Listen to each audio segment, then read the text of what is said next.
Reka nizere ko mumeze neza, reka nizere ko mufite amahoro mu bice byose bitandukanye waba uherereyemo, aho waba uri hose uduteze amatwi. Ubu ngubu ni ukwibanda kuri East Africa, ibirimo kubera muri Afurika y'Iburasirazuba. None ngiye kukubwira ibirimo kuvugwa mu gihugu cya Tanzania.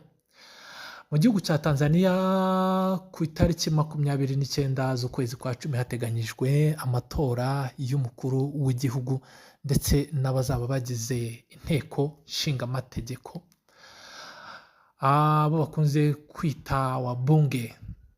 Muri iki gihugu cya Tanzania hakomeje kuvugwa itegurwa ry'imyigaragambyo izaba irimo gutegurwa n'abasore cyangwa se abagenzi. Biravuga ko rero abo basore rwose baba barimo kwipanga, urubyiruko rwo mu gihugu cya Tanzania rwaba rurimo kwipanga kugira ngo ku minsi 29 z'ukwezi kwa 10 ubwo umunsi w'amatora uzaba wageze, ubwo abantu bazaba bitegura kujya mu matora, urubyiruko rwa Gen Z rurateganya gukora imyigaragambyo ikomeye cyane.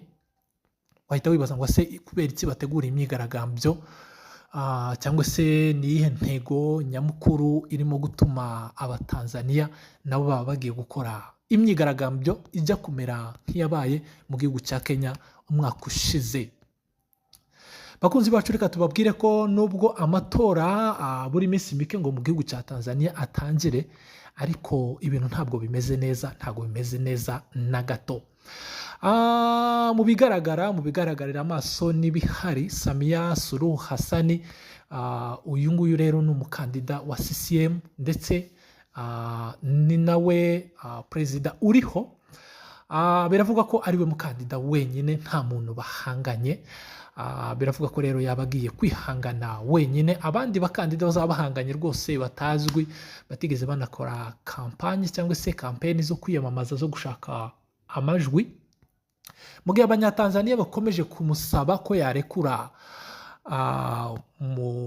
uwo bita mwanaharakati cyangwa se impirimbanyi y'uburenganzira bwa muntu ndetse n'umunyapolitike ukomeye hariya mu gihugu cya Tanzania w'umupinzani witwa Tundu Lissu w'icyama cya Chadema.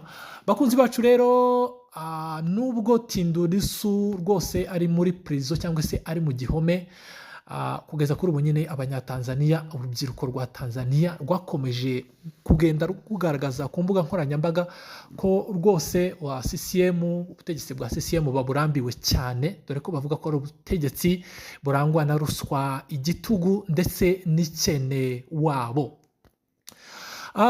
Rero ibi byose bimaze kuba, Tundu Lissu amaze kugezwa muri prison, yagiye azengurutswa cyane, yagiye asiragizwa cyane mu nkiko, aho leta ya Tanzania yagiye mushinja gushaka kuzana imidugararo cyangwa se guteza imidugararo no guteza umutekano muke mu gihugu cya Tanzania, aho yagiye ashinjwa gushaka kugambanira igihugu.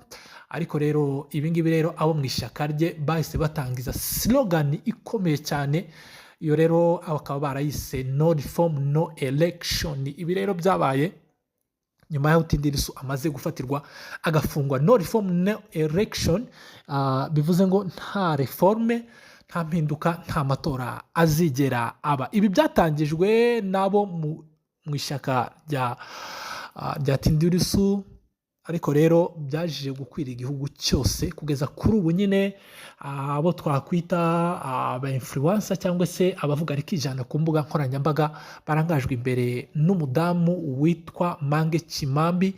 Uyu mudamu rero akaba ayoboye urugendo cyangwa se inzira yo kugira ngo mu minsi 29 z'ukwezi kwa 10 amatora, ubwo abaturage bazaba bitegura kuja gutora, rwose urubyiruko ruzaje mu mihanda rwamagane ubu butegetsi, bwamagane Suluhu Hassan n'icyama cya CCM cyangwa se cy'amapinduzi nk'uko bakunze kugenda babivuga. Bakunzi bacu, reka tubabwire ko ibi bibaye nyuma y'imyaka myinshi cyane kuva Tanzania yabona independence. Tanzania yakomeje kuyoborwa n'icyama kimwe cya CCM, cyama cy'amapinduzi cya Julius Kambarage Nyerere. ariko kugeza kuri ubu nyine reka tubabwire ko abanyatanzania bakomeje kugenda bumvikana bavuga ko Chama cha Mapinduzi CCM wamechoka nayo, cyangwa se bamaze kuyihararuka, imaze kubava ku nzoka, dore ko bavuga ko ari icyama kitigeze kigira impinduka na nkeya mu buzima bw'abaturage ba Tanzania. Ubu nyine abaturage ba Tanzania bakomeje kuvuga ko ibiciro ku masoko byagiye bizamuka, bavuga ko rwose ubukene buvuze ubuhuha mu baturage b'abanyatanzania, aho kandi bavuga ko ubutegetsi n'amafaranga y'igihugu byagiye byikubirwa na bamwe mu bantu bakeya. Birumvikana ko ari abagiye babona imyanya y'ubuyobozi muri Chama cha Mapinduzi n'inshuti zabo, aho binavuga ko abacuruzi b'Abahinde n'Abarabu muri kiriya gihugu cya Tanzania aribo baba bakomeje kungahara no kugenda bakira cyane, babona amafaranga y'umurengera, dore ko bivuga ko baba bakingirwa ikibaba na Chama cha Mapinduzi. Abaturage rero bakaba bakomeje kwinubira ibi byose, kuba Chama cha Mapinduzi nta mpinduka mu buryo bw'imibereho no mu buryo bw'iterambere rwose zigaragara. By'umwihariko bavuga ko uyu Perezida Suluhu Hassan, umudamu rwose wabaye wa mbere kuyobora iki gihugu cya Tanzania, bamushinja kuba ategekerwamo cyangwa se ayobora munsi y'amategeko ya Perezida wacuye igihe Jakaya Mrisho Kikwete. Kugeza kuri ubu nyine abanyatanzania bakaba bakomeje kugenda bahamya ko yaba ari we utegetse igihugu cya Tanzania, dore ko batanatinya no kumushinja ko yaba yaragize uruhare mu ifa rya John Pombe Magufuli, ufatwa nk'intwari ya Tanzania, wakunze kwitwa mutetezi wa wanyonge cyangwa se umuvugizi wa rubanda rugufi wabatagira kivugira.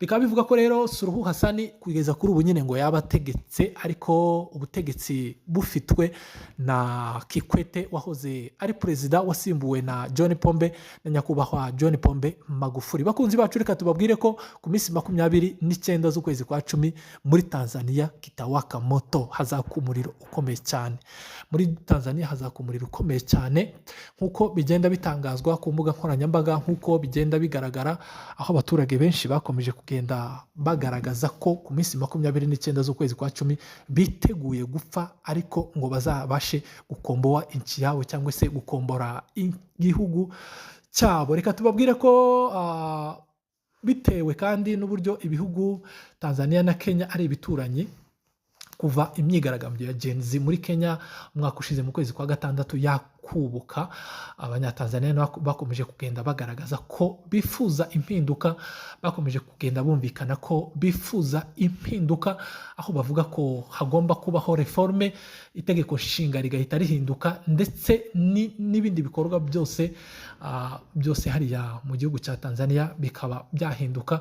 By'umwihariko aho bakomeje gushinja ubuyobozi bwa CCM Chama cha Mapinduzi kuba ku isonga cyangwa se mu kubangamira uburenganzira ndetse n'iterambere n'impinduka z'iki gihugu kinini cyahariya mu burasirazuba bwa Afurika. Reka tubabwire ko kandi nubwo aya matora ateganyijwe, CCM igaragara ko ariyo ifite kuzatsindira imyanya yose, nkuko beruka gutangazwa n'ubundi n'umunyamabanga mukuru w'iki cyama cya CCM Jakaya Kikwete, yumvikanye avuga ko 90% imyanya yose igomba kuzigarurirwa na Chama cha Mapinduzi CCM, aho bivuga ko rero ku myanya y'abadepite ndetse n'umukuru w'igihugu birumvikana imyanya yose n'abahagarariye uturere n'intara byose bigomba kuzahita biyoborwa n'icyama kimwe, aricyo Chama cha Mapinduzi, mu gihe uruhande rw'abaturage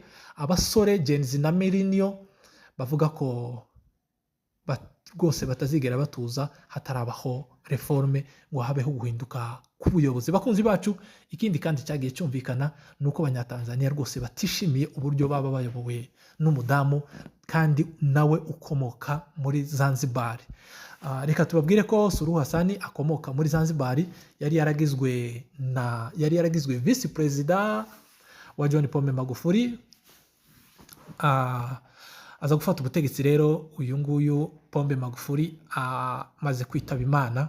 Suluhu Hassan rwose kugeza kuri ubu nyine akaba ashidikanwaho n'igice kinini cy'abanyatanzania bavuga ko ubushobozi bwiwe cyangwa se ububasha bwo kuyobora igihugu cya Tanzania atabufite, aho bavuga ko n'ubundi Kikwete ariwe waba utegetse kugeza kuri uyu munsi.